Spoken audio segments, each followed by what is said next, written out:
You know, it's times like this that I really wish I had that, like, evil crash of thunder and lightning, you know, to emphasize that this is going to be a horror-based thing. Because really, it's episode 2 of the Co-Operatives podcast, and this one's going to be a little spooky. You know, we like to mix it up. We like to keep things fresh. And there you go. How was that? Was that a theremin? Yes, it's theremin. Once again, we have Johnny Thin, and we are graced with the presence of our almighty poet laureate. Let's do this shit, Brian Widmer. Let's do this shit. Let's do this shit, Brian. Let's do this shit. And the reason that we wanted Brian here is, number one, because he's going to be departing our sphere in the immediate future. Yeah, it's very sad. He's got a scholarship option for Miskatonic University, which factors greatly into the main feature du jour. Yeah. That's some French. Such bullshit. Say it again. Yeah, Say it again. Say it again. What's my name? Now, there was something that Johnny and I noticed very recently when we were playing Dead Space 3. And, that's that there was a very palpable Lovecraftian presence in the game. And that kind of got me thinking. There are games out there that have horror elements to them. I mean, you have your Resident Evil, you have your Silent Hill, you have this, you have that. And obviously, they can all say that they were slightly inspired by the lurking horror, the mental terror of Lovecraft. But there are very few games, or so I thought, that actually are pretty much spelled out Lovecraftian references. And that's going to be the focus. I've never really ever heard a podcast. I've never read an article. I've never heard people talk at length about Lovecraftian games. But when I started digging, and I'm talking, I spent maybe a good 30 minutes digging, and I came up with way more games than I first knew of. Johnny, did you know any off the top of your head, aside from, you know, Arkham Horror and... I knew the ones that you pointed out to me, and, you know, like we're gonna get in later, I knew, like, the tabletop ones. But it's not until recently, until both of you guys kind of inspired me to start actually reading him, that I started to notice it more and more, and I started to actually connect. Because, you know, like, pretty much he's ingrained in American horror at this point. You know, you can draw conclusions between him and a lot of other things, you know. Then video games, just because he tends to be kind of a more underground writer, he's not like the more sensational like Stephen King, where it's serial killers and it's usually something that's not spiritual, something that's a little bit more tangible, you know. But I mean, the more you look at it, you know, the more you can see Lovecraft's influence in everything, you know, and especially if you read him recently. If you guys have a Kindle, by the way, you can go buy his complete works for $3. So literally $3. Yeah, literally $3. Go buy it because it's good. Best $3 you ever spent. Yeah. Well, and the other thing too, like you were talking about, the sad fact of the matter is, Lovecraft is very kind of 6 degrees of Kevin Bacon. Like, you can find him, his emphasis, the very drive that all of his characters have, that sense of isolation, that loneliness, that it's post-romantic, pre-modernist. Like, it's kind of in that weird, nebulous 1920s to 1950s area of the American experience, for lack of a better word, where, you know, space was still terrifying and the ocean had creatures lurking in it. And by the way, I still won't fucking swim in the ocean because there are lurking creatures in there. It might not be Cthulhu, tentacle monster of the deep, or a Dagon, or, you know, any of the Murlocs or the, you know, Innsmouth residents, but there are things that will touch my pee-pee and make me cry. There are crabs in the ocean. Hey, you can get crabs. Do you want to talk about Lovecraft a little bit? Because I know a little bit about him, and I read the foreword about him, but he's basically, from what I understand, he's a very intellectual, turn-of-the-century author. Absolutely. I was just thinking that, yeah. So, you know, he's from, was born and started writing in the late 19th century. And then wrote up until the 1940s or 50s or something like that. I mean, I'm just kind of speaking in generality because I don't have anything in front of me. Mm-hmm. Right, and I tend to only read books that have big pictures in them. So I will gladly cede the floor to Brian. Well, yeah, I was going to say, as it pertains to our wonderful listeners, it's, I think part of the reason he's not as accessible is because his writing is that sort of intellectual. Yeah. It's dense. Like, I like big words and it's hard for me to read. I have to have like a dictionary next to me, but it's easy for me to read the more I read, because unlike a Stephen King or a Dean Koontz, who I really enjoy reading as well, his work has this continuity across it, where instead of it being all these separate stories, or maybe a small sub-series where they release a couple books with the same character, he's got all these different characters, but all steeped in this mythos that he's created over time. He's basically created his own world, his own mythology, and it's very dark, and it's very interesting and unique. So, as it stands, it has in some ways more merit than just a standalone novel might that's, on the New York Times bestselling list, but it's also a little less accessible, and it's probably why most people haven't. And I mean, I have a lot of experience with like Lovecraft Spawn, as it were, like contemporary Lovecraft Spawn, but his actual work I don't have a lot. And like I said, I bought the Kindle version of it, and I started reading Into the Mountains of Madness. Mm-hmm. And it's amazing, but like you said, it's really dense, and you have to like take a breather, because it's a lot to take in, but the dude is so intellectual, it's like, he must have just been reading papers and papers, and he wrote a few himself. He was an astrologist, a geologist. Right. So these characters that he writes about, he can put himself into because he has the know-how to actually do that. Yeah. And he was read up on all those things. One of the interesting things that I meant to look up, but I couldn't really find anything about it, was the killer whale theory, which apparently it was a theory before they actually discovered them, of how all these seals were getting huge bite marks in them and things like that in the Arctic. Because they see these maimed seals and they don't know what it is. Mm-hmm. And I thought that was so interesting, and it just showed a mark of the time. He's writing and coming up with all these things, like space travel and shit like that, when we don't even know that there's killer whales. Right. So he's pretty cutting edge. Yeah. And I mean, that's just a mark of his genius, and just to show how ingrained in a lot of the stuff and how big of fans he has even today is just a mark of like a really amazing writer. And like Mick pointed out, like one that's severely underrated, because you might have played 30 Lovecraft games. You might have watched 30 Lovecraft movies. You'd never fucking know it. Right. You know, and that's the beautiful thing about him. All his works are, free now, right? They're part of like the common, how do you say it? Slightly. Okay. So many of them have been divided among different publishing houses, and if they make even the slightest deviation of his work or put a forward in or some pictures or something like that, suddenly that's intellectual property that even though you can find the stories, you might not find them in the same form. As was evident when you first pulled the Kindle version of it. Like some of the early works, like the spelling is atrocious and the punctuation is non-existent. Because it's like whoever put this in a Kindle like did not care. It was like a copy paste job. It could be that. It could be that it was a direct translation. I mean, that's the other thing that'll happen too. But kind of enough about that. If we can kind of TLDR that particular little block of information, if you zoned out, which people do because they have short attention spans, and But the thing is Lovecraft is like heavy cream. You can't sit down in one sitting, as we previously discussed, and take it all in. I mean, we're all three of us are fairly avid readers, right? We can all say that. I mean, I'm avid. John, you got your Kindle. You've been devouring books now. Mm-hmm.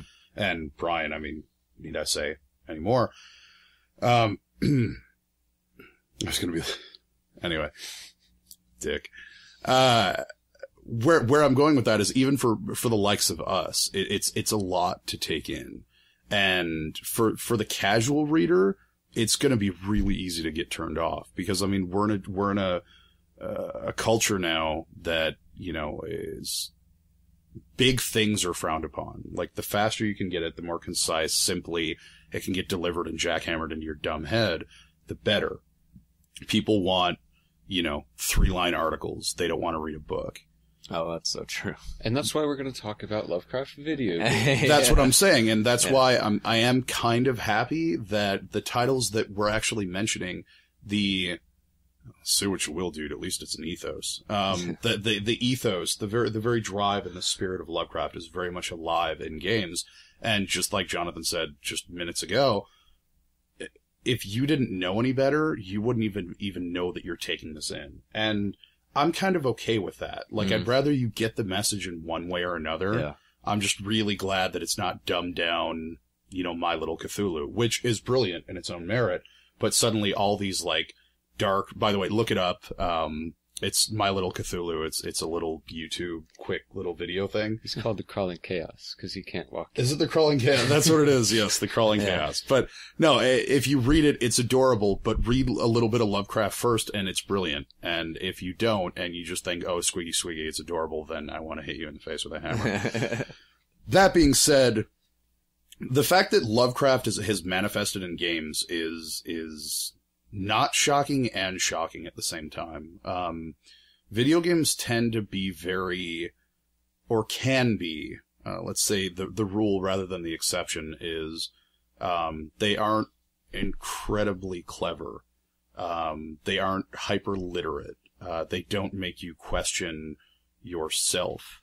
There are games that do that, but more often than not, I mean, Call of Duty, like all of these things, it's very Twitch gaming, is what I'm getting at. And the games that Lovecraft has inspired, that I'm going to get into momentarily, are not Twitch gaming. They're kind of the antithesis to that. They're the thinking man's video game. And it all started, I guess, in 1987 with a game that I actually haven't even played, but I did a ton of research on it, and it sounds phenomenal. Infocom, who are the people that made Zork, if you haven't heard of Zork, Zork was a text-based game where there were no pictures, there was no point and click, there was no anything. Everything was keyboard text on a black screen. And it was a fantastical adventure. You can actually still play it on, I believe it's Call of Duty Black Ops. And the opening menu, if you have any kind of DOS savvy, which you need, you can go over to one of the Cold War era computers one of the 80s computers with the DOS prompt and actually play Zork, the complete Zork. Of course, the caveat is that you have to type in via the thumbsticks or if you have the Xbox communicator. But there's a way to check it out. Look it up online. It's fairly easy.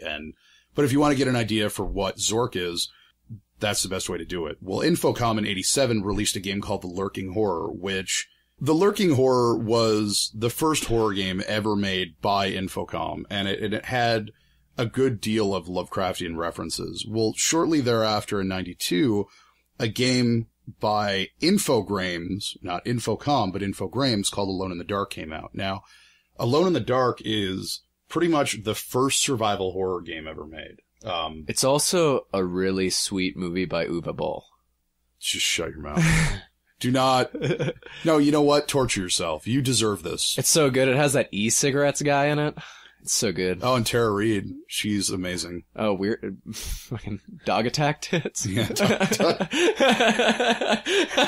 hamburger tits?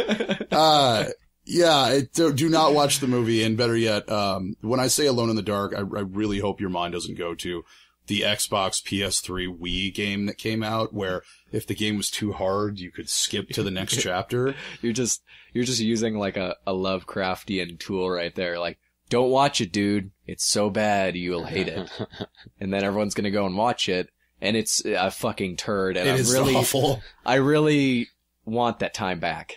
I just want it back, and I can never have it. Can't we just say that for every Uwe Boll movie ever made? And God, I wish you would challenge me to a boxing match.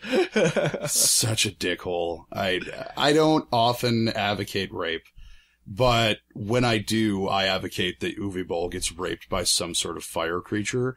That as it's raping him, he burns from the inside out, and he cooks not unlike a Thanksgiving turkey. And if you think that this is heavy-handed and that I'm a complete asshole, look up anything. It's UWE space BOLL. Look up this hapless piece of shit, this this rapist, this brain rapist in the making. Yeah. And, you know, In the making, really. Yeah, and well made, I should say. And just so you guys know, so you sound intelligent when you talk about him later, when you insult him. It's Uva. Yeah, it's Uva Bull. Uva. It's not ooh.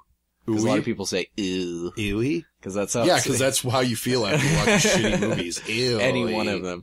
Anyways, Every one of back them. to the actual game that was legitimate, not the shitty movie with that fucking Blade guy. Right, the shitty game that came out a lot later. Yeah. But before that, in 92 was a game called Alone in the Dark. Now, Alone in the Dark had had 2 sequels. 3 sequels. No, it had 3 games, 2 sequels. And it was kind of the first game that ever featured the Necronomicon. It was very heavily Poe influenced and had a lot of Cthulhu mythos kind of stuff in it. And I'll say mythos, but I don't want to say mythos to sound pretentious.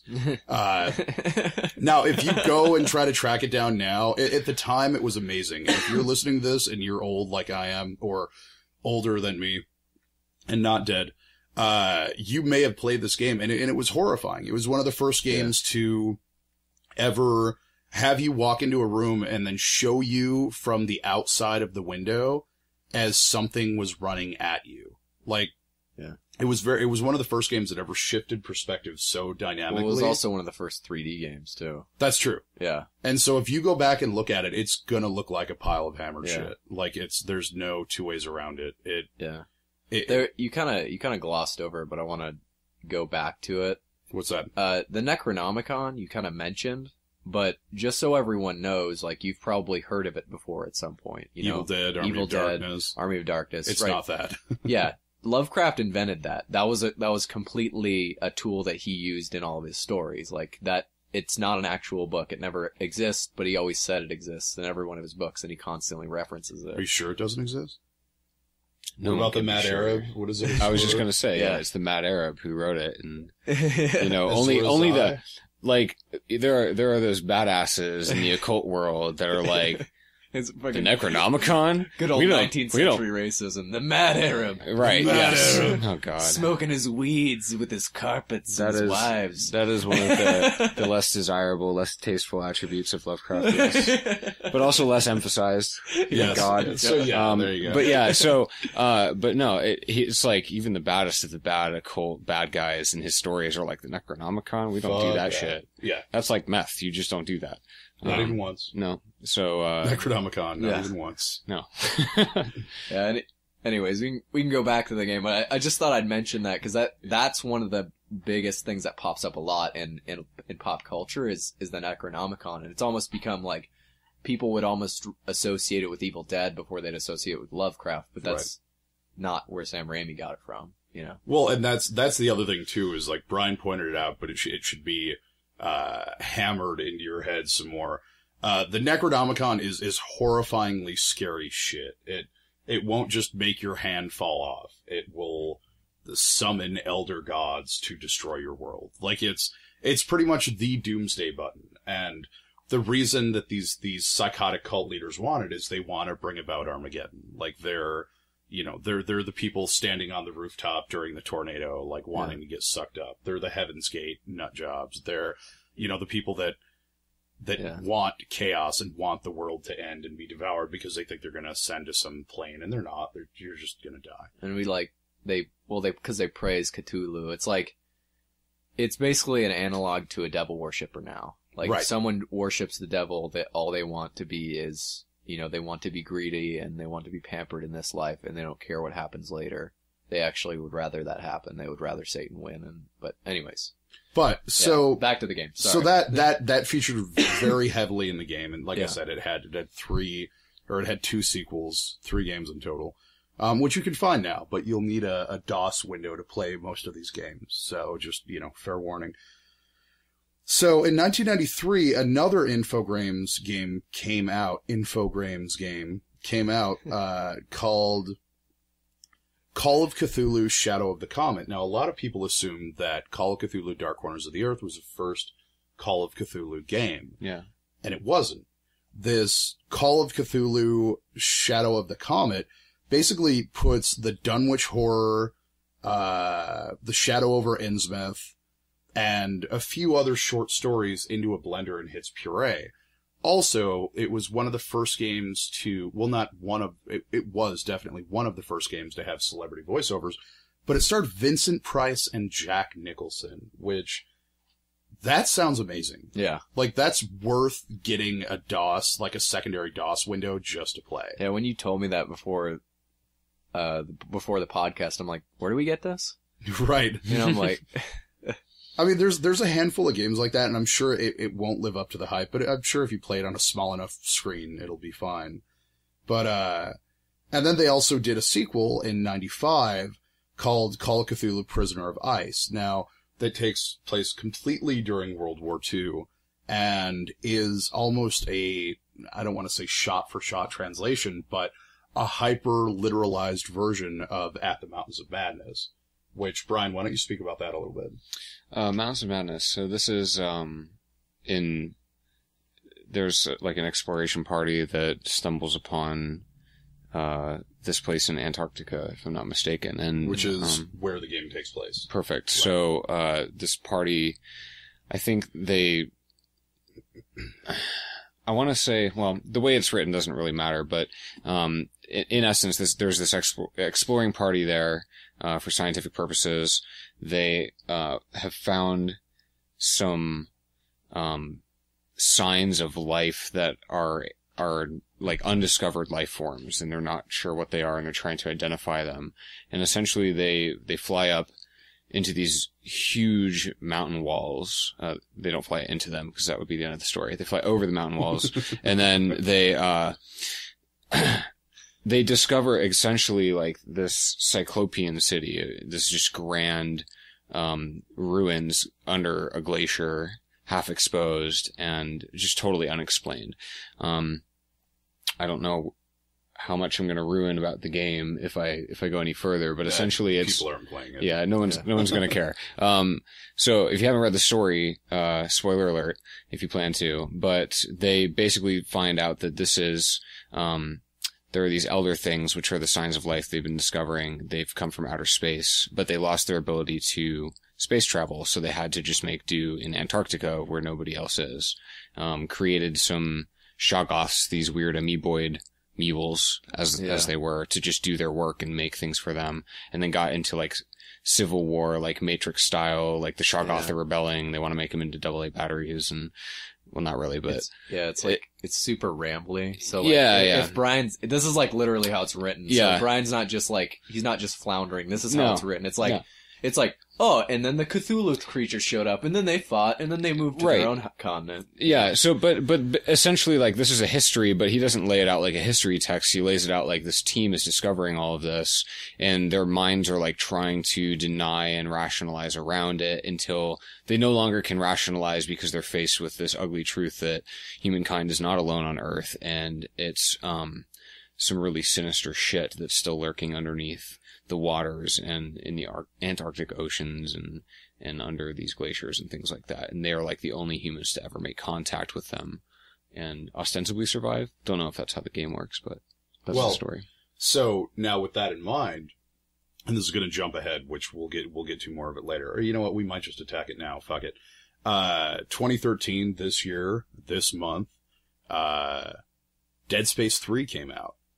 And Dead Space 3, as we mentioned, had a lot of very Lovecraftian references in it. Well, the entire planet of Tau Valentis is covered in ice. Also, inside the planet, you find these elder creatures that are dead. You have to decode the language on the wall. You essentially reanimate them only to find out. And you know, it's like a rough description, but if you actually just Google a picture of an elder thing, it's obnoxious looking. But if you kind of compare that to the older creatures, I'm assuming they're the ones that were the big statues in Dead Space, right? Like they're similar. You know, it starts out. I mean, that whole part is super similar to In the Mountains of Madness. Nice. Right, exactly. And that's what I was going to get at, is in Dead Space 2, they kind of flirted with the Lovecraftian references and the whole concept of madness, and are you really seeing this, or is it just you? Which is always a brilliant dynamic. I can watch that every single time, you know, and if anything that makes you question your motivation in a game is spectacular to me. I think there should be more of that. Yeah. Well, they kind of flirted with the Lovecraftian references in Dead Space 2, but it was more of a heavy-handed punch to the dick of Scientology and making fun of people that are doing that. Well, I don't know if, because, you know, the Scientologists are bug fuck and are want to come down on you like a ton of bricks or like Peter North. I just realized something funny. I mean, yeah, that fucking in Dead Space 3 though, they compare. They've already established the Unitologist as a modern day analog for Scientology, right? Correct. They did that in 2. Right. That's what I'm getting. Then they compare them in 3 to the followers of Cthulhu. Cultists. Yeah, cultists. The cultists of Cthulhu in the books. So I was just thinking that I'm like, that's kind of hilarious, and like I'm sure that would fly way over the head of any Scientologist. I mean, I don't know any, so I'm well, the other thing generally, where I was wondering is if they caught shit, if Visceral caught shit for making an analog to Scientology, and they were like, you need to do it at something else, figure it out, because it's literally kind of a 180. Like Dead Space 2 was very, very heavy-handed. This is Scientology, all are one. Unitology, aliens landed, and you're being corrupted, and only through only through uniting and the convergence can you be cured. Like, that's what 70 to 80% Scientology in a very, very simplified basket. Yeah. And by 3, it's pretty much all Elder God. Yeah. Like so I definitely got that feeling when I was playing it that they were given some sort of a psychotic cease and desist from Scientology, because there's a few people that are like religious figureheads, but there's no indoctrination. There's no, I mean, Dead Space 2 was like, oh yeah, when you become a Unitologist, they sit you in a chair and shove a video screen in your face and indoctrinate you. with DVD upon DVD of why you are this now. Yeah. And I mean, 3 was you're going insane because you're close to the marker. Yeah. Like and even the books themselves are very, very Lovecraftian. I mean, there's a lot of deep sea travel. There's a lot of inner space travel. There's, you know, that kind of thing. And that's essentially what inspired this podcast. Is we're going through this ancient city, and like I said, I'm in the middle of Into the Mountains of Madness, so it's really fresh, and I'm looking at this and I'm like, this is Into the Mountains of Madness. That's what this is. Yeah. It's like literally that's what we're doing right now. We're wandering around this ancient alien city that's been discovered and going crazy. And if you didn't know that, and that's also one of the great components of Dead Space 3, if you play it co-op and you're playing the second person has done so much fucked up shit in his life that he's questioning where he stands. You don't know whether his wife and kid are alive or dead. Because you'll see his dead kid around. You'll see toy soldier toys around, and like you'll both be walking down a corridor, and on his screen, you'll see an army of soldiers, of like Nutcracker soldiers, in the hallway, like 6-foot tall Nutcracker soldiers, all holding guns. And when you're playing it as Isaac, there's nothing like that. Wow. So that's so awesome. Brilliant. That's why I'm So saying brilliant. it's like that game is, and it deserves higher than what I gave it. I think I gave it like a 9.6, and I think it's really close to perfect. Like really, I mean, there are parts in it that are really annoying, but so like I said, that's kind of what gave this podcast legs. And so, you know, 2000 there was a Queen of Hearts, 2000 there was American McGee's Alice, and the final boss, of course, is a Queen of Hearts, and she has a mask, and when the mask shatters, she's this cyclopean octopus, all-powering, madness-inducing creature, which is Cthulhu. I mean, there's no other way about it. But it wasn't heavy-handed. It was emphasized the entire madness element. So, you know, so I drew that analog, but in 2002, there was a game that's come out, and if you've listened to any of our podcasts before, heed my word. If you have a Wii, if your kids have a Wii, locate Eternal Darkness, Sanity's Requiem. Oh God. It's What, Brian? It's like the best game that no one's ever played. It's not the best game, but it's so worth it. Before I metaphorically blow it, why don't you blow the game? That is, why don't you tell me what your experience was? Well, I have this horrible habit of not actually finishing games, so I play it sort of schizophrenically, but it plays sort of schizophrenically, so that works out. But I guess I never made the parallel between the game and Lovecraft because I played the game before I read Lovecraft. Gotcha. So I didn't have the context of Lovecraft to experience it through those lenses. Mm-hmm. But my experience of the game was just pure game mechanics standalone before I refer to Lovecraft. It's just crazy. Like, if you haven't played the game before, it's like one of the first games to really make use of like sanity as a gameplay element.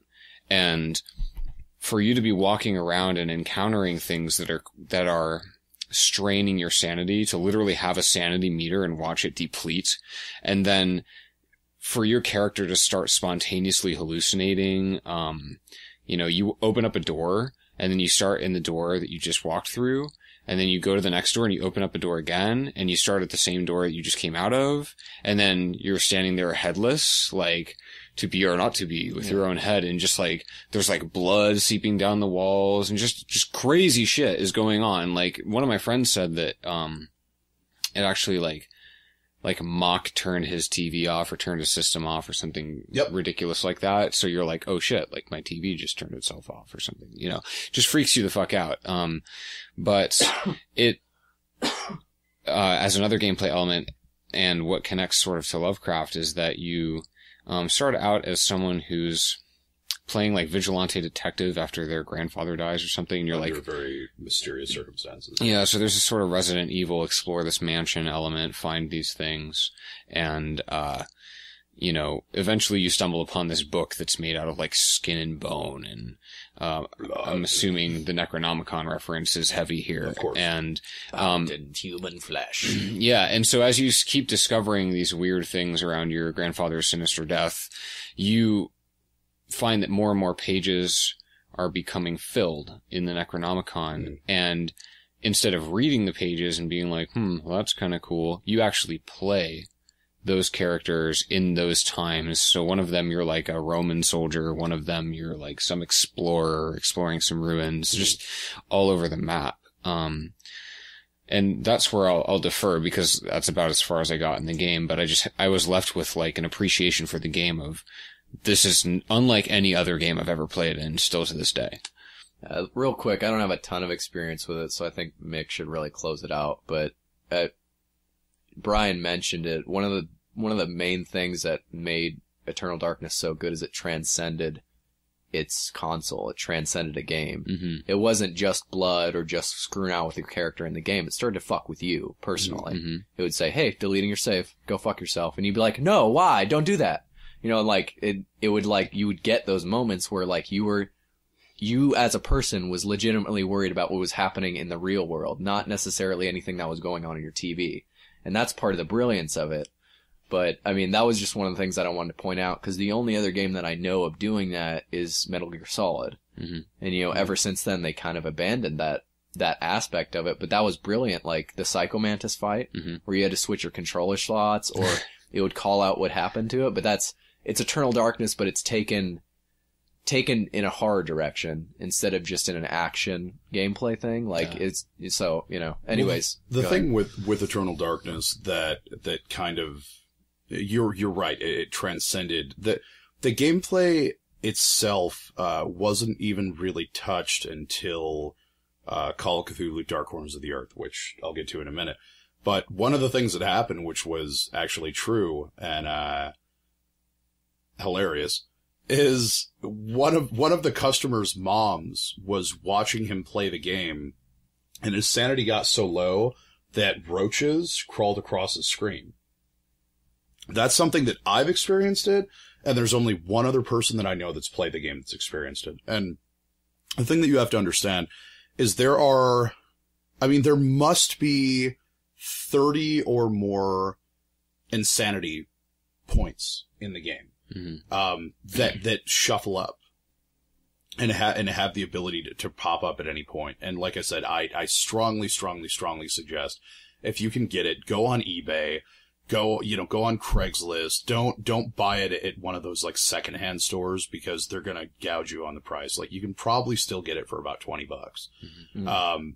It will be one of the best investments you made. I mean, of course, you can be a shitheel and get it emulated or whatnot. But that's kind of one of the fortunate things about it being so underrated is it doesn't cost really anything. Right. And I mean, it is hard to find, but that being said, I mean, there are moments where roaches flow across the screen and his mom was watching it and threw his dad's steel toe boot at the TV and broke the TV. Good call. Because she thought it was a real roach. So and I mean, what's that? It was totally worth it. But that's what I'm saying is like there are moments of it. John talked about the deleting the save. Brian talked about the headless portion. There are points where you walk through a room and you're on the ceiling. Yeah. There are points when you walk through and fall into a pit and die. There was a point where I just fought this big boss battle, and I was probably 4 hours into the game. And I fought this boss battle. It shows a girl standing in the library, who's the granddaughter, standing in the library, and she goes to turn the page, and there isn't a page there. And it fades to black, the credits start to roll, and it said, "To be continued in Eternal Darkness, Sanity's Requiem, Part 2, blah, blah, blah, blah, of the paper things." And literally it went like 20 seconds worth of credits. And I remember having the controller and be like, "Are you fucking kidding me right now?" And then it played the heartbeat sound and was like, "No, no." And I was back in the room. Wow. Like, and that is a tenth, a fifth of what you'll experience in the game. And I mean, it's the closest thing to a perfect game I can think of. It's not graphically amazing, but the gameplay and the questioning yourself elements are so amazing that I cannot recommend it enough. So, and that's what I would like to piggyback on really quick is Sure. that the whole questioning yourself thing, a lot of the sanity aspect, but also not that people are going insane necessarily, but that there is more to the world than meets the eye is a huge undercurrent in Lovecraft's writings. Mm. Part of the horror of his writings being that if you knew the reality behind the things that you cannot see, you would lose your mind. Right. And so the people that are catching glimpses are starting to question their grip. And are they going insane or are they really just discovering the truth? That's sort of what that game puts you through of this, what is actually happening to my fucking console right now? Like, Right. What is actually going on? And you start to question, like, you lose your grip on your perceptions. And that's huge in Lovecraft. It's interesting that they did it and they did it so well because it's probably the only medium that could have had that impact. Yeah. Yeah, I would agree with that. So I think about watching a Lovecraft movie or reading Lovecraft, reading his writings, and it's not going to affect me the same way, like, deleting your save, and then I would throw a controller. Right. I would freak out. A movie can't antagonize you like that. Exactly. Right, and that's what I'm saying is like something with multimedia, and I think that, I mean, the thing that was amazing about Eternal Darkness and even Call of Cthulhu: The Dark Corners of the Earth is think about it when you're a little kid, right? When you think about the monster, right? For a while, the monster is just a shapeless monster. It's something in your closet, right? And then the more terrible things you watch or see or experience or imagine or whatever it is, whatever your little brain grasps, and it starts to get fleshed out. Okay. Mm-hmm. I'm a 32-year-old adult now. When I have nightmares about stuff, they're real nightmares. Like when I was a kid, it was like, oh, and then this scary thing's chasing me and I have to run away before it gets me. And now I have this thought where if the monster in my head ever was in my room, I would go insane. Like and that's kind of the Lovecraftian question is, do you really want to turn the light on? Yeah. Right. Like, do you really want to do that? Just go to sleep. Yeah. Like you might die. I mean, but at least you'll die with your sanity. So just go to sleep. Just go to sleep and pray that you'll be okay in the morning. And that's definitely one of the themes in all the books is that human curiosity ends up being the undoing. The undoing, yeah. The thing that causes the insanity in all the characters in his books. So, that being said, let's skip right now to Call of Cthulhu Dark Corners of the Earth. Just a little bit of backstory before we go into the game. It is backwards compatible, but Brian, you said you had issues with it having save games? Yeah, I mean, I had a refurbished hard drive, but I never had any issues with my hard drive with anything else that I've ever played. So, being the empiricist that I am, I'm leaving room for other explanations, but my experience with playing it on my 360, and this was after I played it successfully on my original Xbox. I played it on my 360, and it played beautifully, with the usual weird stuff like the game loads up and flashes white for a second, but then the game plays perfect. Right. And then I save my game, everything looks normal, I put it away, bring it back out a week later, and my save file is corrupted. And I can't load, so I have to start a new game. And I've done this like 3 or 4 times, and to the same result. I would go into the hard drive and delete everything out, start all over from scratch, but it just, for whatever reason, would not save. So I don't know if that's an isolated issue, because I don't know anyone else who's played this game and done it on their 360. But definitely worth trying. Even worth buying an original Xbox for, with the price you can get one for now. Yeah, you can get it for $40, and I think Call of Cthulhu will be like 10 to 15 tops. Yeah. Maybe 20. The other thing is, too, is if you have even a moderate PC now, I mean, I was able to run Call of Cthulhu on my old laptop with full specs, and I think I got it off Steam, and it was like $5. Nice. Call of Cthulhu, Dark Corners of the Earth. Yeah, so, I think I might end up doing that then. Because I've wanted to play it ever since you described it, because it has a lot of the mechanics in common with something we're going to talk about later. But yeah, I've been wanting to play it. I didn't know it was on Steam. Yeah, so I mean, I would recommend picking it up. If not, I'll give you my copy. Not you, the listener. I don't like you. But you're gonna get like an email about that, like, here's my address. Please let me borrow it. But Call of Cthulhu: Dark Corners of the Earth. A lot of people kind of erroneously give all the credit to Bethesda, and Bethesda are amazing. Like there's no two ways about it. You can't discredit. Yeah. But it was actually developed by Headfirst Studios, and for PC and the original Xbox, and predominantly it has some other Lovecraftian references in it, but predominantly it's all the entire campaign is the Shadow over Innsmouth. Mm-hmm. And I mean, there's cultist elements, and there's, you'll fight Dagon, spoiler alert. But I mean, like after you said that, that's a spoiler. Well, I mean, it's on the cover, you fucking idiot. Like not you, John, but it's like if you look at it, you're like, oh, really? Well, you're stupid. Like that's what you did. It was funny how you said that. You dumb, stupid idiot. Yeah. So, but I mean, it's amazing, and critically, I mean, it was for being what it was, which it was a dark horse. Like, it was a late 18th or late 19th century base. There was a lot of reading involved in it. There was a lot of backtracking. It was a period piece. It had a lot of moving parts. It wasn't just you go here and shoot this guy. One of the things that happened in it, one of the biggest elements that we talked about with Eternal Darkness, is there was a sanity system in it. And if all of your sanity went wrong or went awry, was totally depleted, you couldn't deal with anything anymore. Sometimes you would spin in a circle and die. Sometimes you would run away like you couldn't control your character. It would just run away into a wall. But the biggest thing that everybody remembers that's ever played the game is you put a gun to your head and you pull the trigger. Now, there's no HUD in Call of Cthulhu Dark Corners of the Earth, which a lot of people forget. If you want to know how many bullets you have left, you have to check it on your gun. You have to reload it. And you'll open up the chamber and it'll show you how many bullets you have left. There's no real health. There'll be welts on the screen.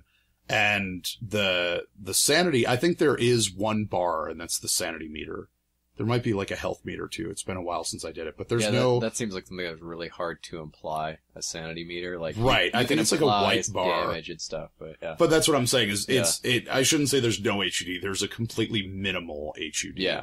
And the fact that we can't remember it is kind of testament to how minimal it is. Well, and not even that is how great the game was as a whole. Right. That you weren't obsessing on tiny details like that. Mm-hmm. And with the sanity meter, you would put the gun to your head and pull the trigger. Now, if you didn't have your gun loaded, you would instantly have all your sanity returned to you. Wow. You would pull the trigger, you'd hear the click of the hammer hitting, and all of your sanity would come back. It's like that cold splash of water in your face that wakes you up. If you had a bullet in the chamber, you blew your brains out and you're dead. Like, you restarted. And when, Mick was talking to me about this when we were talking about backwards compatible games, because it's actually one of the few that does, that in GTA and Halo, and that's pretty much all you care about in Fable. Right. But it's like, he told me that, and I'm like, holy shit, that's fucking amazing. That is, like, one of the best game mechanics I've ever heard of. Mm-hmm.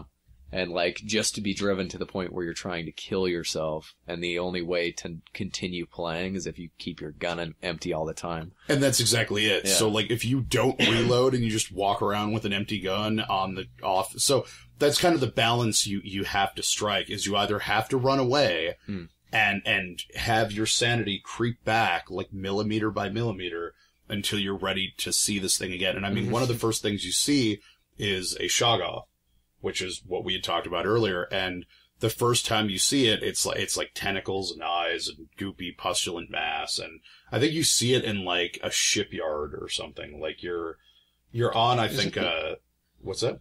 Is that like right in the beginning of the game where you go down into where the cultists were hanging out? Probably about an hour into it, because I remember you're on a catwalk and you look down and you see it below you. Okay.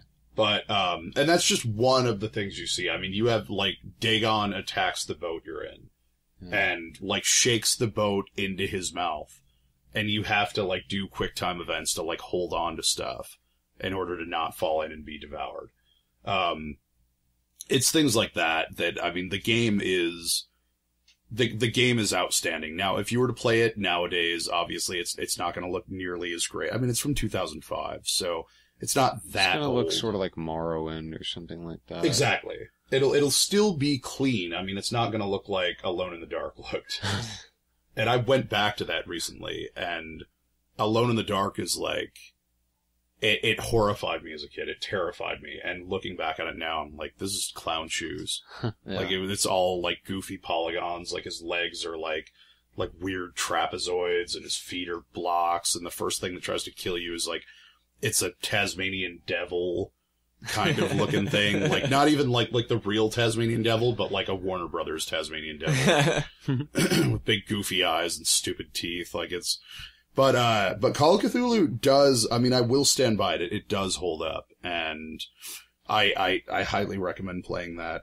But what I was getting at is it was loved by critics, but commercially, nobody wanted to invest the time to play it because it wasn't Halo. It wasn't dumb button mash fun. It's not a cheap thrill at all. And that's the same thing with everything Lovecraft. It's not a cheap thrill. It requires investment. Yeah, you have to have a time investment and, a focus investment in it, to enjoy it. And there definitely is, I mean, it will reward you. Like, I remember before I even got into the action in Call of Cthulhu, and this is not a spoiler alert at all, it's like the intro to the game, where you're walking around this city and just the atmosphere and the people that you're interacting with and the sense of really not knowing what you're doing or where you're going, but just the overall hostility of everything. Everything there except for like Everything. the one shop boy, right? Yeah. That like, he's like, yeah, I'm new in town and they don't let me talk to people, so don't talk to me. And it's creepy as fuck. Mm-hmm. And I specifically remember walking by, like, these houses have these basements, but there are these, like, slim basement windows that you can see on on the sidewalks, like you could just barely see into the basements. And I remember in this very darkly lit basement, in my peripheral in the game, it's not called out, so you can walk right by it and miss it. But in my character's peripheral, watching like something get dragged across the floor in this basement, and that was it. And it doesn't ever happen again. And if you miss it, you miss it. But it's that whole tension of the place it instantly gives back to you that need for wanting to play it more, that need of like, what is going on? So it multiplies your investment for sure. Yeah, it's so, again, do yourself a favor and find it. Even if, and I can't stress this enough, if you aren't a giant Lovecraft fan and just want something creepy and atmospheric, that would be the game, to get. The other one, I mean, we did, we talked about Dead Space 3, Lollipop Chainsaw, which it took me a minute and I feel really stupid for not realizing it. Yeah. Lollipop Chainsaw is a very fun game. It's stupid. It's Suda 51. I mean, I think you get an achievement for looking up her skirt at one point when she bends over. I mean, it's very Japanese zombie thing. But it took me a while in that you're carrying your boyfriend's head inexplicably around with you, who was attacked by a zombie, and his head is like your conscience. It's Herbert West Reanimator as a zombie killer Valley Girl. Yeah. And if you've seen the movie, Jeffrey Combs is amazing. If you get a chance, look up Herbert West Reanimator, or I think Bride of Reanimator. I think were the two. Is it on Instant Queue now? I think it is. It is on Netflix. Queue. So get on Netflix and the watch first it. time I watched it, I actually had to get the DVD, like old Netflix, lame, get the DVD in the mail, suck it. Right. But yeah, that's how I watched it. And like, you mentioned that right before the podcast, and I'm like, I was sitting there watching my brother play that, didn't even occur to me. Yeah. I'm watching my brother walk around with a dead zombie head on his hip, and I'm like, holy fuck, dude. Like, yeah, good point. And so, I mean, but again, that's an element that is clear and in black and white if you have the wherewithal to look it up. Yeah, so we talked about Dead Space 3. The other one, 2007 to 2010, there was a game came out, or a game series came out called the Penumbra Trilogy. Now, PC purists, will know it well. I haven't played it very much. I played its successor, which was Amnesia: The Dark Descent, which, do yourself a favor, I think it's like $5. The engine that Penumbra and Amnesia are both built on is called the HPL engine, named, of course, after Howard Phillips Lovecraft, H.P. Lovecraft. And the character in Penumbra, his name is Philip. And the entire thing is told in flashbacks and letters, which is a very distinctly Lovecraftian thing. I mean, every story you read that is a letter or a correspondence or a diary entry or a journal, which, Herbert West is one of them, they all give you that feeling that when you're reading these letters, that whatever he's describing is creeping up behind you. Because you're so invested in it. And that's definitely the feeling that Penumbra gives. And Amnesia has a very Lovecraftian device in that, if you haven't played it, and this isn't really a spoiler alert, but you're a guy in a dungeon inexplicably, and you're kind of figuring out why you're there and escaping, but the entire game, you cannot use a weapon. Everything's puzzle-based and survival-based. You have to hide in boxes while things are looking for you. You have to run away and sprint down a corridor. And I mean, it's so to the point of that horror element where if a door opens outward and something is directly behind you, you are dead. Like, you can't open, because if you think about it logistically, you have to pull the door open 6 feet out. So you're going to take a step backwards to open the door. And that's kind of the very basis of the game. Just so I'm getting a good visual of it, what's the camera type in it? It's first person. It's first person? Yep. Okay, cool. The entire thing is first person. You're going to notice, if you keep your eyes on our website, that the Humble Indie Bundle tends to include Amnesia: The Dark Descent a lot. And, I mean, that's one of the best ways to get it, in addition to giving to charity and you can be a total dick and spend $3 on it and get a great game and donate $3 to charity, or, you can do 10 or $20 towards it and get all the bonus stuff and all the goodness. But yeah, there you go. Amnesia Dark Descent is, it's usually in the Humble Indie Bundle. It is terrifying, and it's designed to be played with a headset, because you'll hear stuff behind you or around you. I mean, I like it. It's very Lovecraftian in that it serves to isolate you from the rest of the world, and it magnifies the idea of being helpless, which so many games now don't have that. I think the last one that did that was like Rule of Rose that Damo talked about, or not Rule of Rose. It's one of the Capcom games, something Spirit, where the girl has the dog. Oh, you're talking about yeah. Well, she was talking about it. She said that was her favorite bad Was game. it like a Clock Tower?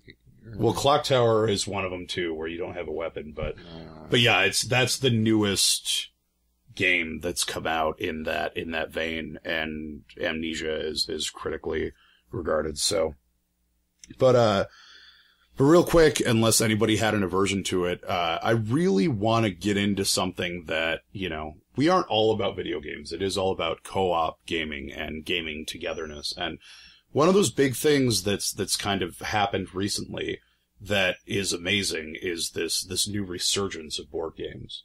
That it's not just, tabletop isn't just RPG anymore. It isn't just, miniatures and Warhammer and all this other stuff. There's Dungeons and Dragons. Right. Any kind of role-playing. I mean, it's now you have games like Zombies that are, what do they call them? Tile-based. Yeah. Where you're continually drawing tiles and putting them out, yada, yada, yada. And one of the games that I had the distinct pleasure of playing with Mr. Brian here, Mr. Let's Do This Shit Brian, is a game called Arkham Horror, and it's incredibly cumbersome expansion. Expansions. Yeah, the thing turned, it's like, we've created a monster by liking it. It's made by this company called Fantasy Flight, which is essentially the king of contemporary board games now. I would agree with that. It's like you still have your Milton Bradley and shit like that, but they haven't really come out with new games. They haven't upped their ante at all. Well, and the depth of Fantasy Flight games, yeah, I think their least in-depth game has 4 die and a spinner and a sanity tracker. Yeah. It's essentially, Call of Cthulhu, but I don't know, I call it the travel size version. Because it's it doesn't have nearly as many moving parts to Does it. it have magnets? Magnets? You can play it in the car. Magnets and pop out. Well, all together with all the expansions, the board's probably 4 foot wide by 6 or 8 feet, right? It's a 4. If you attach all the board expansions, yes. Well, I mean, not to take away from that point, but that we're talking about Arkham, which is this fictional city in Massachusetts in the Lovecraft mythos. Yeah, well, where most of his things take place. Okay, well, Miskatonic is in Arkham, right?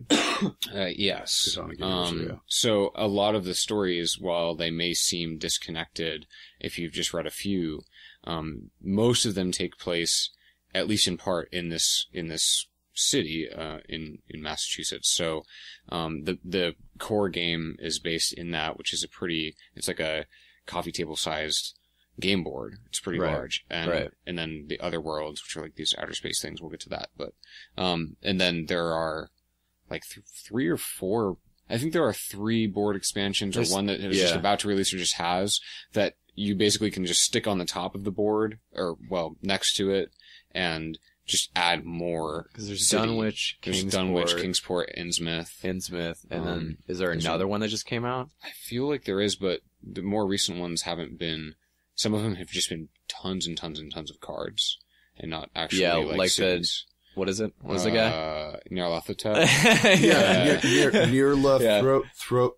Oh no, they're approaching 10 or more expansions or some ridiculous. Yeah, because you get some that just add creatures and encounters into the and investigator cards, spells, weapons, what have you. But the thing about it is, even with the expansions, the thing that is incredibly hilarious to me is, by adding an expansion, you're going hey, was 3 hours not enough time to play a game?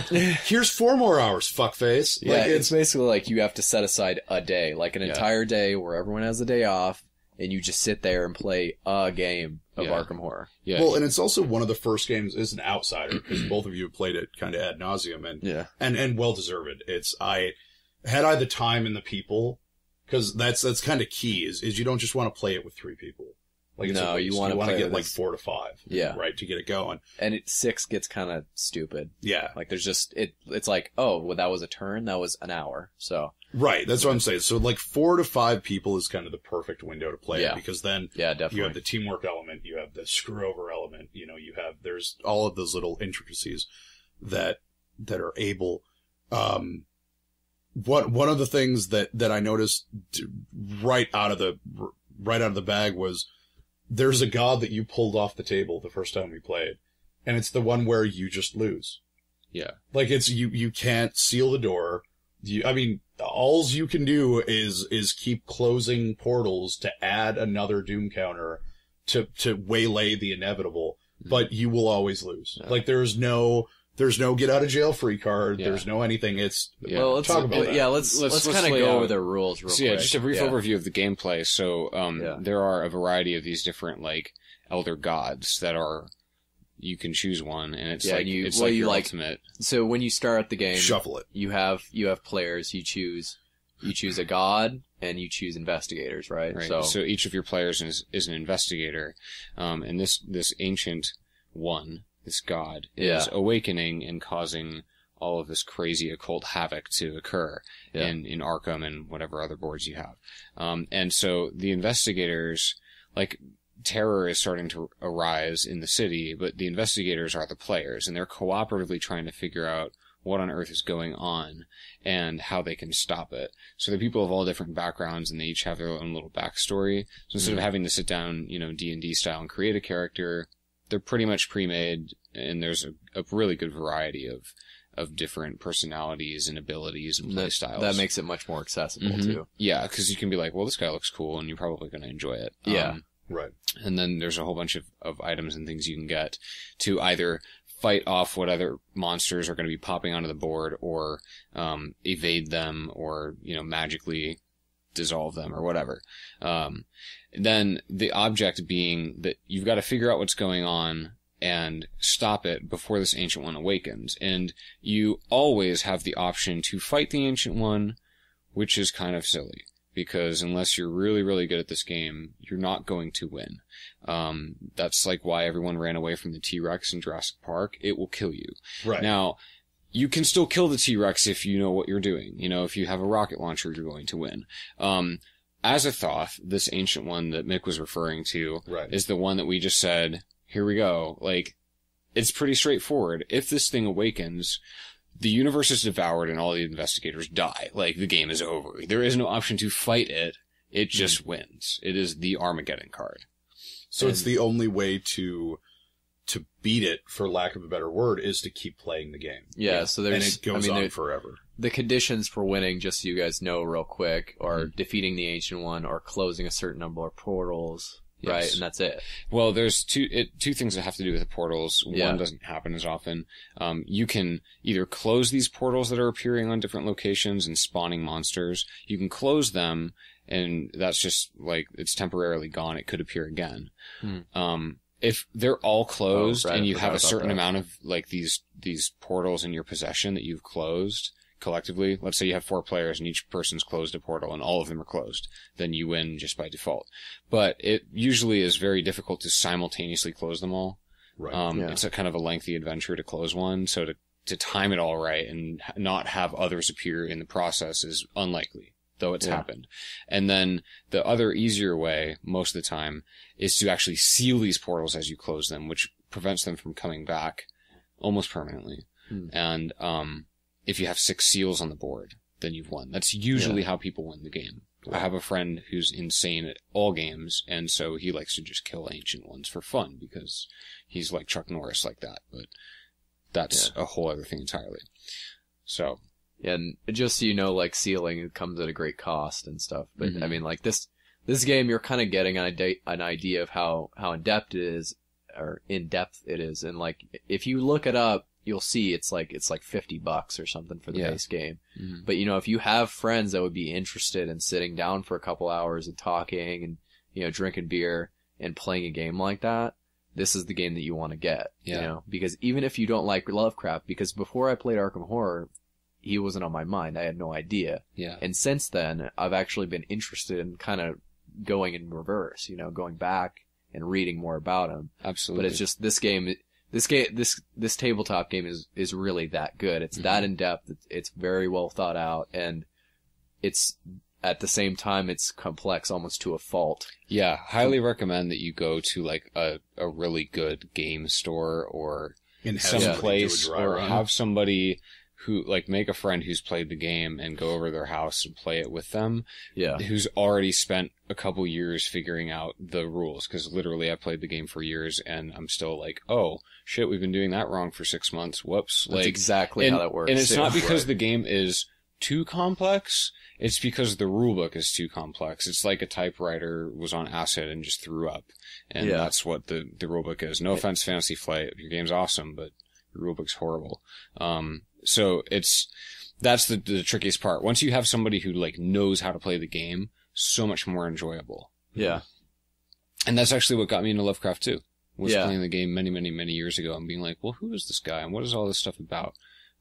It's very intriguing even to people who don't. And you know, like anything. there's so many good things about it that you get, like you mentioned, you know, portal spawn creatures, and each creature has a story on it. Yeah. That's based in Lovecraft. They have their own original artwork on it. Yeah. You know, each investigator card has a picture of the investigator that you're playing as, so it's really tangible stuff. Mm-hmm.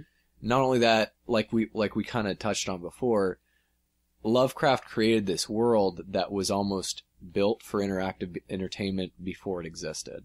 Right. You know, before you had like monopolies and board games, or even, and way before you had video games, he built this world that lends itself really well to it, and that's why elements of Lovecraft keep popping up everywhere, because it was so ahead of its time what he wrote. Mm-hmm. And, you know, like this game, like I said, it's like, I know you've played it a million times, and like I've spent 12 hours, like 12 hours a day, and I want to play it right now just talking about it, because it's that good. Yeah. You know, and like it just gets more complex and more amazing the more expansions you get, and it just gets harder, and the biggest part about it, and why it pertains to us too, is the co-op element that everyone likes so much, and that's a really strong part of it, because if you just want to be a dick and don't try to work as a team, you will fail immediately. Yeah. Right. It's like if in Jumanji the little kid was like, haha, suck it, like you would be dead in no time, right? That's basically what this game is. This game will like give you the finger so hard. It's like it is designed to wreck your soul, and that's so true to Lovecraft. Is like it is designed to wreck you, and you have to work together at all costs to have any hope of conquering it, which to me, I guess, for those who have the patience, and for those who have that tabletop role play inside of them where they're like, hey, I'm going to get into this a little bit more than just rolling some dice and shooting some bad guys. I'm really going to steep myself in what this is all about and enjoy the fiction to it. There's so much there. And it's rewarding in the way that at the end of it all, if you can say, you know, we did that, like, it takes a lot, it has that reward of, like, finishing a video game almost, where you're like, wow, like, that was epic shit, and you're gonna talk about it later, even though it was cards and game pieces, like, it was pretty epic shit. It's, the closest thing I could compare it to those of you that are kind of on the fence about playing it is, it's like a friendlier version of Demon Souls with people that you like. Because Demon Souls unabashedly beats your face in, and I tried to love it. I really did. It was the abusive girlfriend in my life. Like, that was Demon Souls. Like, a lot of people really like having girls punch them in the face when they're having sex with them. I'm not one of those people. I just want you to lie there and cry. So, that being said, I want to quickly throw out another Lovecraftian game, real quick. If you do love reading Lovecraft, or if you have even a passing enjoyment of him, Munchkin, Call of Cthulhu Munchkin by Steve Jackson Games is glorious. It's a complete send-up. It's, if Arkham Horror is about cooperatively surviving, Munchkin is about fucking over your neighbor, and in fun and constructive ways. It glorifies cheating. It's a cartoony card game, and there are a lot of in-jokes. Like, one of the biggest monsters in the game is the Grape Old Ones. Mm-hmm. It sounds to me, I've never played it, but if you're an Always Sunny fan, Charlie McDennis. So, you know. It is very... the game of games. It is, it's a very... Charlie McDennis. It's one of those, like, you can't not laugh when you're playing it, and you're screwing over your friends, which is even more fun. But more than that, I mean, there is a very distinctly heavy Lovecraftian reference. It isn't like Spaceballs, where, you know, it's kind of dick and fart jokes, and yeah, there is some smart stuff in there, but it's mainly dick and fart jokes. This is not that. There are character classes you can become. You can elect to become a cultist. They have cultist open enrollments in the game. But the caveat is, like, you get all these bonuses, but you're also, you know, you're weak to this, but you're strong in this, that kind of thing. The caveat to it that we didn't realize, when we were doing it for the first time, is in very small print on the back of the rule book, on the rule sheet, is an asterisk, and it says, if at any time all players are cultists, then the world is devoured and the game is over.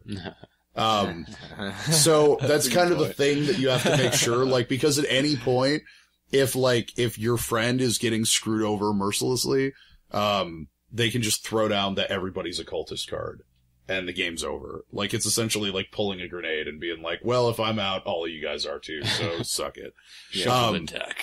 It is decidedly cheaper than Arkham Horror, and as well it should be. I want to say it's monetarily, not just cheaper, like play style. I want to say it's like $22, but I cannot more strongly recommend, Munchkin. Munchkin in all of its incarnations is an absolutely fun game. So do yourself a favor. It's totally card based.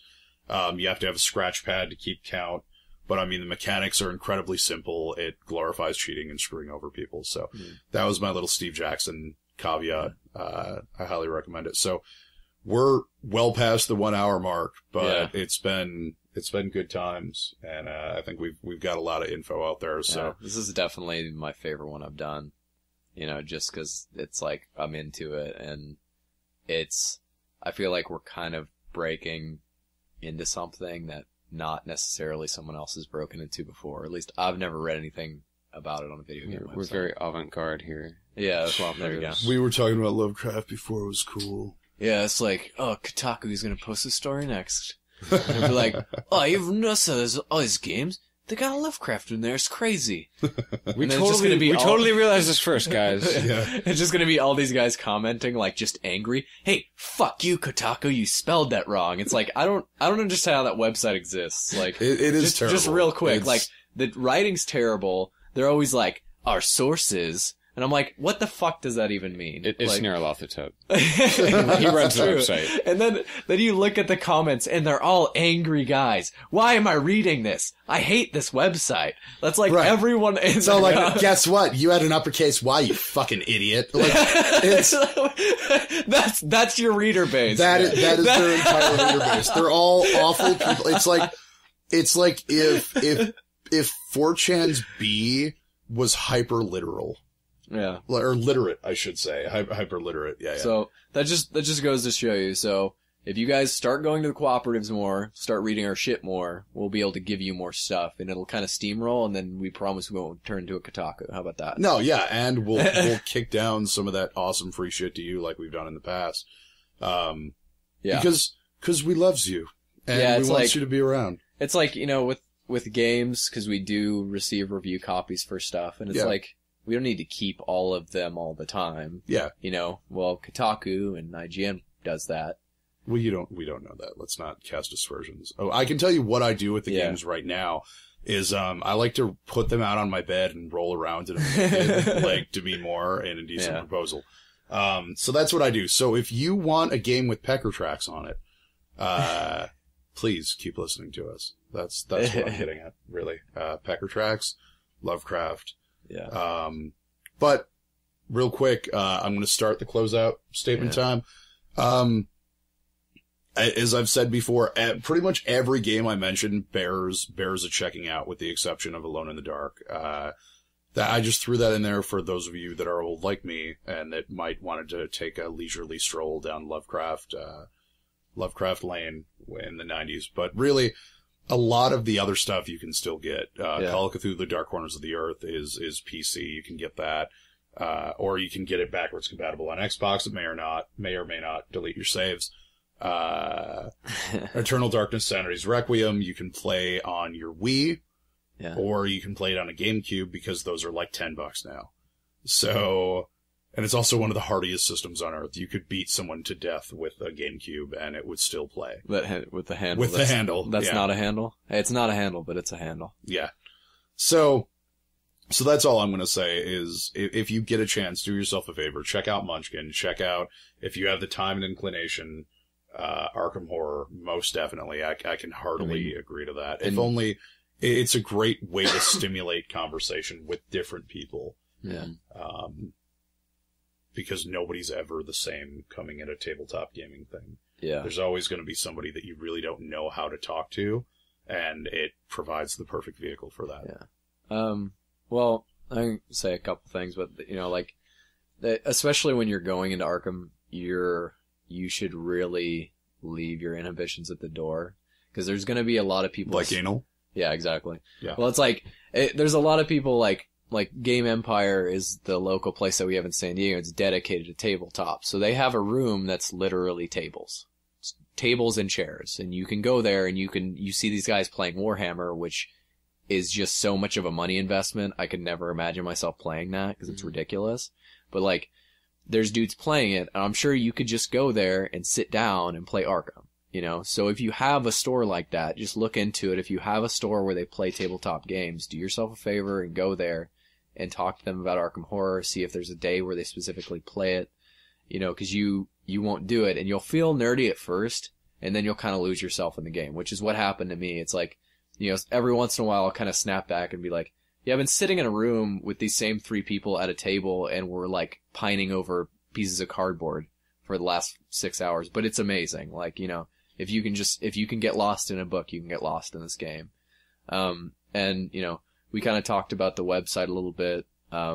Brian, this will probably be his last podcast for a while. I'm sure he's going to come back and visit us, but, well, yeah, of course. Yeah. And, well, yeah, maybe not Mick, but, yeah, but, with that being said, I don't think this is the last you'll ever hear of him as far as the cooperatives go. Not at all. Yeah, so, and if you want to communicate with him specifically, because he's a really interesting dude, you can hit up Mick, or you can hit up me, or just Mick. But, whatever. Yeah, don't give out his information. Yeah. You're a sex offender. But without further ado, Brian, go ahead. Well, I was just going to piggyback on what you said about if you can get lost in a book. We call it dry humping at the cooperative. I was just going to dry hump on what he just said. By saying that if you can get lost in a book, then you can get lost in one of these games. And certainly, I think Call of Cthulhu: Dark Corners of the Earth, if we're going to go for a solo gaming experience, or even just hanging out like old school style, passing the controller back and forth, watching somebody play, go make the popcorn while I do this level or whatever. I mean, it is a fantastic experience, and isn't too outdated to where it's going to push you away from enjoying it. But also the Arkham Horror board game, the reason you're going to get sucked into it, and the reason it's going to feel awesome, and you're not going to be ashamed for being like, this is really cool, is because the dude who wrote it is an awesome motherfucking guy. with an amazing mind, and he's super smart and super imaginative, and has created things that haven't been replicated to this day, and that's why there is this slew of games, Movies. devoted to his work. Yeah. Why, when Dead Space 3 was like, we have to make a third one? What the hell are we gonna do?